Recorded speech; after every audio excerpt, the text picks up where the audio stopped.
जय गायत्री बच्चों, स्वस्तिक शिक्षण संकुल में आपका स्वागत है। बच्चों, आज हम कक्षा 3 में गणित विषय पढ़ने जा रहे हैं। हमारा चैप्टर है 7 और उसका भाग 3 यानी चैप्टर 7 का पार्ट 3।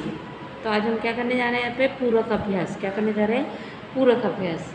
ठीक है, तो यहाँ पे देखो, आपको प्रश्न नंबर 1 में दिया हुआ है कि निम्न जवाब के लिए दिए गए विकल्पों में से उचित विकल्प चुनकर उसका क्रम अक्षर बॉक्स में लिखिए।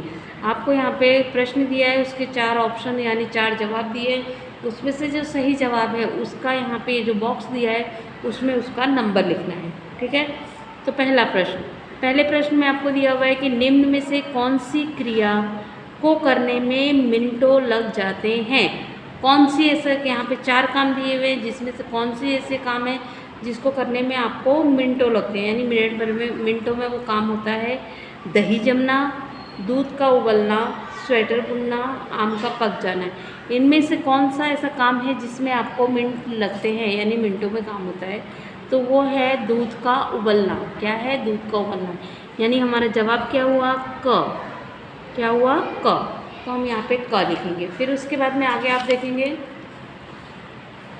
ये देखो यहाँ पे आपको दूसरे प्रश्न में दिया हुआ है कि निम्न में से कौन सी क्रिया को होने में महीने लग जाते हैं। कौन सा ऐसा काम है जिसको करने में यहाँ पे महीने लग जाते हैं? वो काम है, पहला, गेहूं के फसल में से दाने बनना, साड़ी बुनना, 100 मीटर की दौड़ और कसौटी देना। तो किसमें सबसे ज़्यादा महीने लग जाएंगे? तो वो होगा गेहूं की फसल में से दाने बनना। कौन सा है? गेहूं की फसल में से दाने बनना, यानी अ। तो हम यहाँ के इसके जवाब में लिखेंगे अ। फिर अगला तीसरा प्रश्न आपको दिया हुआ है कि निम्न में से कौन सी क्रिया होने में सेकंड लग जाती है। गर्मी की ऋतु होना, सूर्य का फिर से उदय होना, आहार लेना या चुटकी बजाना। कौन सी क्रिया है जिसमें आपको सेकंड लगते हैं? तो ये है ड, यानी चुटकी बजाना। कौन सा होगा? चुटकी बजाना। फिर चौथा प्रश्न आपको दिया हुआ है, साल में सबसे कम दिनों वाला महीना कौन सा है। साल में कब से सबसे कम दिन कौन से महीने में होते हैं? यहाँ पे आपको जवाब में दिया हुआ है अ जनवरी, ब फरवरी, क मार्च और ड अप्रैल। ठीक है, तो कौन सा होगा? फरवरी, यानी ब। कौन सा होगा? ब नंबर। ये देखिए, फिर उसके बाद में पांचवा है, साल का सबसे अंतिम महीना कौन सा है। साल का जो 12 महीने का एक साल होता है उसमें सबसे लास्ट का महीना कौन सा है? नवंबर, अक्टूबर, जुलाई कि दिसंबर, इनमें से कौन सा होगा? तो इसमें से होगा दिसंबर, यानी ड। ठीक है, ये फिर उसके बाद में अगला प्रश्न है आपका, उचित विकल्प चुनकर खाली जगह यानी रिक्त स्थान भरिए।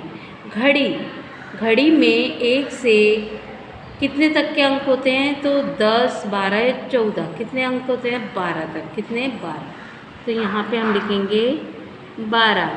कितने? 12। फिर है, घड़ी में 3 सुइयाँ हो तो खाली जगह सुई सबसे तेज घूमती है। आपकी घड़ी में अगर 3 सुइयाँ हैं तो कौन सी सुई उसमें सबसे तेज दौड़ती है? तो वो होगा सेकंड। क्या होता है? सेकंड की। तो यहाँ पे हम लिखेंगे सेकंड। फिर है, अक्टूबर महीने में कुल खाली जगह दिन होते हैं। कितने दिन होते हैं अक्टूबर महीने में? तो यहाँ पे हम लिखेंगे 31 दिन। कितने? 31 दिन।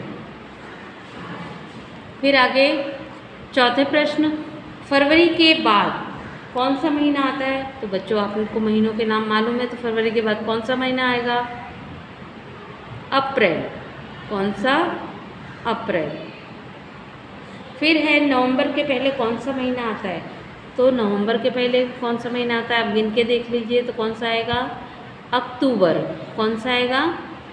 अक्टूबर। फिर छठा प्रश्न, साल के कुल कितने महीने होते हैं? एक साल में कितने महीने होते हैं बच्चों? 12। कितने महीने होते हैं? 12 महीने। फिर फरवरी महीने के दिन, फरवरी महीने में कितने दिन होते हैं? 28 या 28 या 29 दिन। कितने? 28 या 29 दिन। फिर आगे प्रश्न नंबर 3, इसमें दिया हुआ है कि नीचे दिए गए वाक्य सही हैं या गलत, संकेत में बताइए। अब आपको यहाँ पे प्रश्न पूछे गए हैं, उसमें से वो सही है या गलत, ये आपको यहाँ पे ऑप्शन में निशान करना है, सही और गलत का निशान करना है। पहला है पलकें झपकाने में घंटों लग जाते हैं, तो इसका होगा गलत। क्या होगा? गलत। फिर है दूसरा, अपना जन्मदिन हर महीने आता है, गलत। फिर है दर्जी को शर्ट बनाने में घंटों लग जाते हैं। क्या है? शर्ट बनाने में घंटों लग जाते हैं, तो सही। ठीक। फिर उसके बाद में पंछी के अंडा रखने के बाद उसमें से तुरंत बच्चा बाहर आ जाता है, गलत। फिर है पांचवा, ज्वार के बीज में से बड़ा पौधा बनकर धान आने में महीने लग जाते हैं, तो क्या लिखेंगे? सही। घड़ी में 6 अंक के बराबर सामने 12 का अंक दिखाई देता है, सही। घड़ी में 6 बजे कलाक सुई और मिनट वाली सुई एक साथ हो जाती है, गलत। फिर यहाँ पे आपको क्या करना है, ये देखो विभाग अ और विभाग ब, और यहाँ पे जवाब का कॉलम दिया हुआ है, तो आपको एक घड़ी देखनी है, इसमें से इसमें कितना समय बज रहा है वो वाला यहाँ पे जवाब आपको लिखना है। पहली घड़ी में देखो कितना बज रहा है बच्चों, पहली घड़ी में आपका बज रहा है 3। कितना बज रहा है? 3।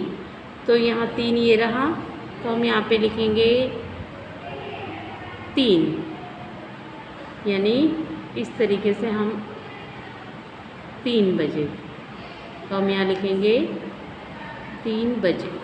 फिर दूसरा है, दूसरी घड़ी में कितना बज रहा है आपका? 4। कितना बज रहा है? 4, तो यहाँ लिखेंगे 4 घंटे। यहाँ पे मैंने बजे लिख दिया, आपको यहाँ पे भी घंटे लिखना है। फिर है यहाँ पे कितना बज रहा है? 1:30, सॉरी हाँ 5:30, यानी 1:30 घंटे, यानी 1:30 यहाँ पे भी घंटे। फिर यहाँ पे कितना बज रहा है? 10:30। कितना? 10:30, तो यहाँ पे लिखेंगे हम 10:30 घंटे। फिर यहाँ पे कितना बज रहा है? 12। कितना बज रहा है? 12। ये देखो यहाँ पे एक ही सुई दिख रही है, यानी ये दोनों सुइयाँ एक दूसरे के ऊपर हैं, तो यहाँ पे हम कितना बजाएंगे? 12 घंटे। ठीक है, इस तरीके से यहाँ पे आपको जवाब लिखना है। उसके बाद में आगे आप देखेंगे आपकी जन्म की तारीख, यहाँ पे आपको अपनी जन्म की तारीख जो भी है वो लिखनी है। कितनी? चलो हम यहाँ पे अंदाजित लिख देते हैं, 7/4/2000, कितना? 21 है तो 2015। ठीक। आपकी अभी की उम्र कितनी है? तो अगर आप 15 में पैदा हुए हैं तो आप यहाँ पे कितने साल के हैं? 6। घड़ी में कितने बजे दोनों सुइयाँ आमने सामने होती हैं? घड़ी में 6 बजे, तो यहाँ पे लिखेंगे 6 बजे। फिर उसके बाद में आगे आप देखेंगे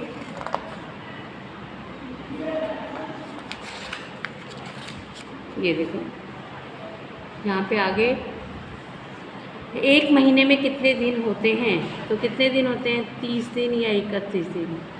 30 या 31 दिन। अप्रैल की 4 तारीख को रविवार हो तो उसके बाद आने वाला रविवार किस तारीख को आएगा?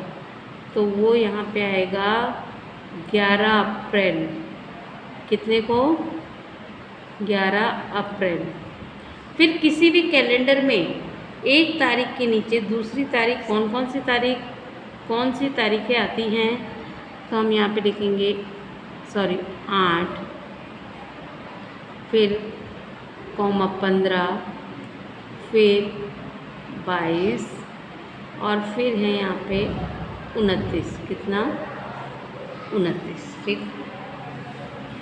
फिर नीचे दिए गए समय पर आधारित चित्र में समय दर्शाइए। अब आपको यहाँ पे घड़ी दी हुई है और नीचे समय बताया गया। अब आपको यहाँ पे इस घड़ी में सुइयाँ बनाकर उनका समय दर्शाना है। यहाँ पे कितना बज रहा है? 5 घंटे, यानी 5 बज रहे हैं। तो छोटी सुई किस पे होगी बच्चों? 5 पे, और बड़ी सुई 12 पे, यानी 5 बजे। इस घड़ी में कितना बजाना है? 7:30, यानी छोटी सुई कितने पे है? 7 से थोड़ी सी आगे, और बड़ी सुई 6 पे, यानी 7:30। फिर अगली घड़ी में कितना समय है? अगली घड़ी में समय है 2:30, यानी बड़ी सुई जो छोटी सुई है 2 से थोड़ी सी आगे, और 30 वजन बताने हैं तो यानी 6 पे, बड़ी सुई मिनट वाली 6 पे, 2:30। यहाँ पे आपको 9 बताना है, 9 बज रहे हैं, तो छोटी सुई 9 पे और बड़ी सुई 12 पे, यानी 9 बज गए। लास्ट में आपको इस घड़ी में कितना बजा का समय बताना है? 11:30। कितना? 11:30, यानी छोटी सुई कितने पे? 11 से आगे, और बड़ी सुई 6 पे, यानी 11:30। यहाँ पे आपका 9:30। कितना हो रहा है? 9:30। तो छोटी सुई कितना होगी? 9 से थोड़ी सी आगे, और बड़ी सुई आपकी होगी 6 पे, यानी 9:30। ठीक है। तो बच्चों देखा आपने आज के इस वीडियो में आपने समय यहाँ पे घड़ी में समय बताया। फिर आपको यहाँ पे कुछ सही गलत और खाली जगह जो भी मैंने आपको आज की इस वीडियो में कराई है, आपको इसे क्या करना है? पहले अपनी सादे पोथी में करना है, फिर उसके बाद में अपनी नोटबुक में ये काम करना है। तो आज की वीडियो के लिए इतने बच्चों। जय गायत्री।